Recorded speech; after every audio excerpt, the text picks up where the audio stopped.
কিছু একটা হইলেই সবার আগে আল্লাহরে শেয়ার করার আগে ফেসবুকে শেয়ার মেরে দেয়, আছে না নাই? আপনাদের ফেসবুক অ্যাকাউন্ট আছে নাকি? কার কার আছে দেখি। মাঝে মাঝে আল্লাহ আমাদেরকে দুঃখ কষ্ট দিয়ে পরীক্ষা করতে চান, এগুলো আমাদের জন্য খারাপ নয়। এই দুঃখ কষ্ট বিপদ আমাদের কোমরকে সোজা করে, আমাদের পায়ের মাটিকে শক্ত করে, চিল্লায় বলেন ঠিক কিনা? প্রতিকূল পরিবেশে কিভাবে বাঁচতে হয় এই দুঃখ কষ্ট আমাদেরকে শিখায়। এজন্য মুমিন বান্দার বৈশিষ্ট্য হচ্ছে দুঃখ কষ্ট বেদনা জ্বালা এগুলোতে সে আপসেট হয় না, সে হাল ছেড়ে দেয় না, সে ভরসা রাখে একজনের উপর, চিল্লায় বলতে হবে তিনি কে? কারণ মুমিন জানে রাত্রি যত গভীর হয় অন্ধকার তমানিসা ভেদ করে সুবহে সাদিক হয়। মুমিন জানে গর্ভবতী নারীর পেটের ব্যথা যেই দিন বাড়তে থাকে ওই দিনই নতুন মেহমান আগমনের সময় ঘনাতে থাকে। মুমিন জানে তার জীবনে দুঃখ কষ্ট বিপদ যত বাড়তে থাকে সুখের দিন কাছে আসতে থাকে। এজন্য মুমিনের হারাবার কিছু নেই।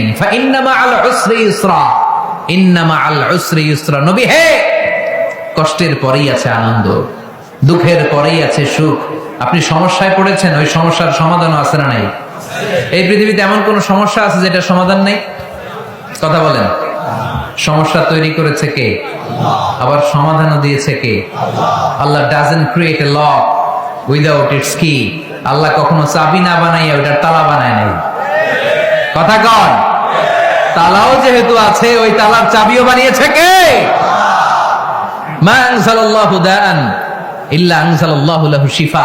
আল্লাহ দুনিয়ায় এমন কোন রোগ পাঠায় নাই যেই রোগের ঔষধ বানায় নাই, এমন কোন রোগ নাজিল করে নাই যেই রোগের কোন চিকিৎসা বানায় নাই, হয়তো সেটা আবিষ্কার হয় নাই। অনেকে ক্যান্সারের কথা বলতে পারেন যে হুজুর ক্যান্সার এমন রোগ, এই ক্যান্সার তার নাই কোনো অ্যান্সার, কিন্তু বিজ্ঞানীরা বলতেছে এটারও অ্যান্সার আবিষ্কৃত হচ্ছে।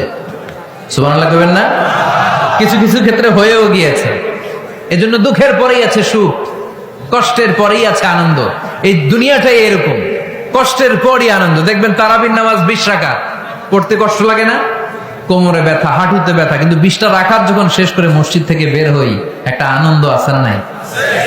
কষ্ট করে পরীক্ষার জন্য প্রিপারেশন নিলেন আপনি কয়েক মাস, কিন্তু ফলাফল যখন ভালো হয় তখন একটা আনন্দ আছে না নাই? সারাদিন রোজা রাখলেন রমজানে, কি কষ্ট, তৃষ্ণায় গলা ফেটে যায়, কিন্তু ইফতারির সময় যখন রুহাবজা শরবতটা খাই কেমন লাগে? একটা আনন্দ আছে না নাই?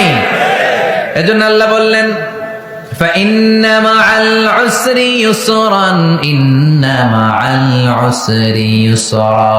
ও নবী, কষ্টের দিন মক্কায় অল্প কিছু দিন, মদিনাতে আনন্দের দিন অপেক্ষা করছে। আমাদের জীবনে যদি দুঃখ কষ্ট আসে আমরা ধৈর্য ধরবো, তাওয়াক্কুল করবো একজনের উপর, তিনি কে? কারণ আমরা বিশ্বাস করি কষ্টের দিন এটা চিরকালের জন্য নয়, সামনে আনন্দের দিন আমাদের জন্য সেট করে রেখেছে কে? আল্লাহ।